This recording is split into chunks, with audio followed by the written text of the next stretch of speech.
All right, y'all. So one of the worst Congress people in the country is a guy by the name of Randy Fine. He's a gelatinous, ultra-Zionist fascist. And he's basically most known for openly saying that Gaza should be nuked, like Hiroshima and Nagasaki was nuked.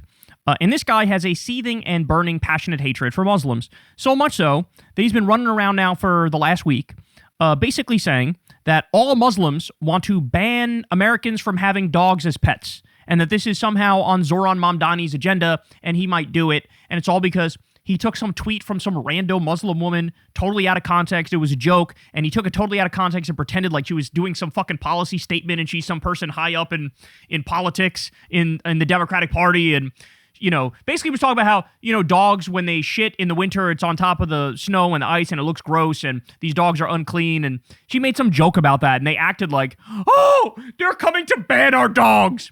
And so now he's been running around doing this like, come and take it thing with pictures of dogs. And it's like, this is what you idiots are focusing on. Guys, I want to be clear about this.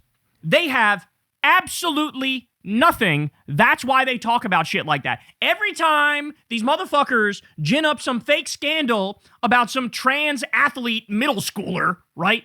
Or they bring up they're gonna ban the dogs. Anytime they bring this shit up, it's because they have nothing they cannot say shit about war because they're starting 7 of them. They cannot say shit about healthcare because they're taking away people's healthcare daily. They cannot say shit about manufacturing jobs because they're outsourcing all of them. The entire country is falling apart, and so all they have is culture war slop to try to pretend, oh, do you want them to come and steal your dog? And there's some guy in Mississippi going, from my cold, dead hands, you're gonna take my doggy. That's what this is, okay?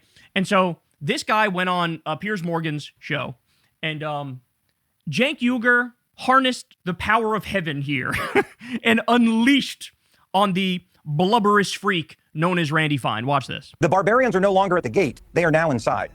Wow. So you're calling Cenk Uygur a barbarian? Well, given he's here, let me bring him into this. Cenk, what is your response to that? Yeah, no, I don't mind because I agree that there are barbarians inside the gate, and that's Randy Fine. Randy Fine is a sick terrorist sympathizer. In fact, if he wants America to do terrorism on Israel's behalf, he has said we should nuke Gaza. That's killing millions of innocent children and human beings and civilians, but he doesn't care. He only cares about Israeli lives. By the way, the Israelis have murdered now nearly a dozen Americans in the West Bank. No accountability from our government. And people like Randy Fine say we owe Israel. We owe Israel a genocide. We owe Israel $300 billion. We owe them no accountability at all when they kill American citizens. They had a pervert Israeli government official that came here in Vegas and tried to rape our children, and we let him go? That's insane. Randy Fine, are you asking for the sick Israeli government to return the pedophile so he could face justice here? No, Randy Fine represents Israel, not America. Everybody knows that. He also said we should starve all the Gazans. So he's right. There's a sickness inside our government. AIPAC and the Israeli lobby have given to 90% of Congress. They've given him $500,000, and that was a giant waste because he works for Israel already. So, Randy, we're all sick of your terrorist sympathies towards Israel. They have committed 75 October 7th. Their civilian kill ratio is 83%, worse than Hamas, worse than any terrorist organization. They have murdered 256 journalists, more than all other conflicts combined. They murdered 104 people today, including 46 children. They burned them alive. And we're sick of Israeli terrorism, and we're sick of people like you forcing good Americans. I love this country. I didn't come here to be an occupied territory of Israel. I came here because I love America and the freedom and the equality and the justice that comes with it. If you think your grandparents who came here were not loyal to America, that's your business. But no, most of the people that come here come because we absolutely love this country and not Israel. Why don't you go to the Knesset, brother? Everybody knows you love Israel and you despise Palestinians and you love Israeli terrorism. So why don't you move to Tel Aviv already? He's right. Okay. I mean, the question has to be asked. How many of these people are actually just working for Israel, right? I think Mike Huckabee's working for Israel. You go watch our segment we did yesterday where Tucker grilled Mike Huckabee and listen to the answers. He said Israel should basically take all of the entire Middle East. He said that. Okay, that doesn't sound like a guy who's actually working for the United States. That's not the U.S. ambassador to Israel. That's the Israeli ambassador to Israel, okay? That's somebody who, and he's an end times Christian fundamentalist, okay? He's a evangelical Zionist. This is a guy who wants the rapture to happen and Jesus to come back on a winged horse, but for that to happen, Israel needs to have control of the whole Middle East. He cares more about that than representing the American people and doing the work of the American government. I think Huckabee might actually be on the fucking payroll. He was meeting with an Israeli spy, a guy who was convicted of stealing our secrets and giving it to Israel. He was convicted of that. They let him go, and fucking Huckabee was doing a meeting with him. I don't know, man. Seems to me like he's a fucking... He might be an op. Seems to me like he might be an op. Fucking Mark Levin. Guys, don't take my word for it. You go look. Go read Mark Levin's Twitter. And your mind will be fucking blown. The guy has been having basically the equivalent of a total crash out and meltdown. Like he's having a psychological snap right in front of our eyes. And his whole fucking feed is like, take out Khomeini, bomb Iran, take him out. We have to do it now. We must do it now. They're weaker than ever. Go for the jugular. Take them out. Regime change. We need to do regime change. Let's do regime change. The whole it's one after the other. Everything is just like, do the war. I need war. I need the war. War, please, war. And you look at this and you go, how the fuck did this guy with this like disgusting fucking shrill ass voice that nobody could even listen to? I'm Mark Levin. He sounds like Ted Cruz, the weasel. I'm Ted Cruz. Me. He sounds like that. I'm Mark Levin, and I demand another war on Israel's behalf. This is the guy who is, running wild, has a fucking primetime show on Fox. How the fuck did that guy get a primetime show? He has zero charisma. Nobody wants to listen to that guy talk. But he's on that. By the way, he just launched a YouTube channel. All right, good luck with that. By the way, and I've also seen these bots now on Twitter going, as an Iranian, I sure do love Mark Levin. He has always stood with us and for our freedom. And it's like, everybody knows this is bot bullshit. Okay? So you look at that and you go, maybe Huckabee does work for Israel. Maybe Mark Levin does work for Israel. Maybe Randy Fine does work for Israel. Randy Fine said, after he shook Netanyahu's hand, he goes, I'm never washing my hand again. I need to take my hand, which was touched by the greatness of Netanyahu, and put it on the heads of my children to rub the greatness off. This is a guy, Netanyahu, this is a guy who said, we need to treat we need to treat Gaza and the Palestinians like Amalek. Kill them all, the Amalek passage says in the Bible. Treat them all like they're your enemy. We're talking men, women, children, their animals, their pets.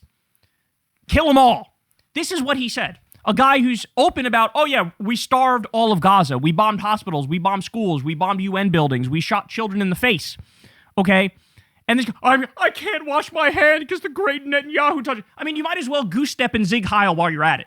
We are looking at a modern day Nazi movement. This is Nazi shit. If you're still a Zionist after everything you've witnessed, you should be goose stepping and Zig Heiling, okay? You might as well get a fucking swastika tattooed on your face at that point. Because if you're still doing that stuff now, that's what you are, okay? And it's like, how the fuck is this guy a representative? I mean, I really think we should have a law where if you have dual citizenship, you can't be a public servant in any way, shape, or form, right? If you're a dual citizen, it should, and by the way, with people, again, I think they're low-key ops. I think they're low-key spies. I think they're working for Israel. But we got to crack down on that. We have to crack down on that. How many people at a high level? There was talk of Mike Waltz, that guy Mike Waltz, that he as well was potentially working for Israel. Jared Kushner, you look at Trump, you look at Jared Kushner, so many different examples of them like money laundering for the Israelis, for the Saudis, for the Russians. Like, who are these people really fucking working for?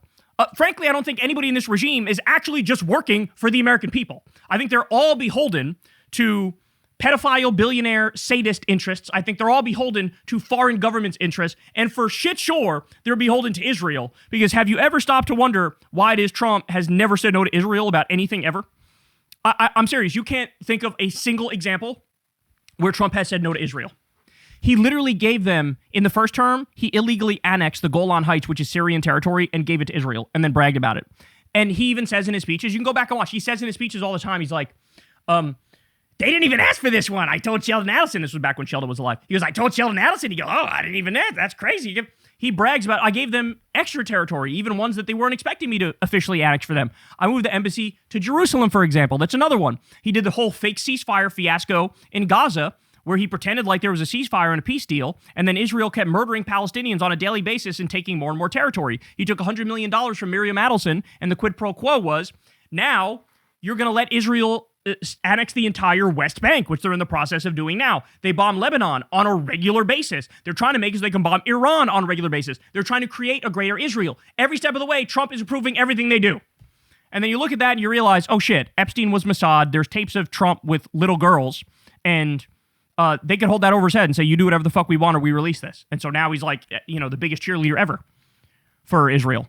And this is where we are. And these guys have the nerve. People like Randy Fine have the nerve to go out there and rant about like Muslim terrorists. Like Muslim fucking terrorists? Are you kidding me? The only Muslim terrorist I'm concerned about is the motherfucking Syrian president who Trump literally put in as president of Syria, who was in Al-Qaeda in the past. And you guys are allies with that asshole, okay? That's the Muslim terrorist that I'm worried about. But this guy's worried about fucking Zoran Mamdani, worried about Muslims banning dogs, screaming about Hamas, even though Israel is a fucking wrecking ball and has destroyed 90% of Gaza and killed hundreds of thousands of people. But anyway, thank you, Cenk, for being our voice there and smacking down this asshole. That was glorious to see. It was glorious to see.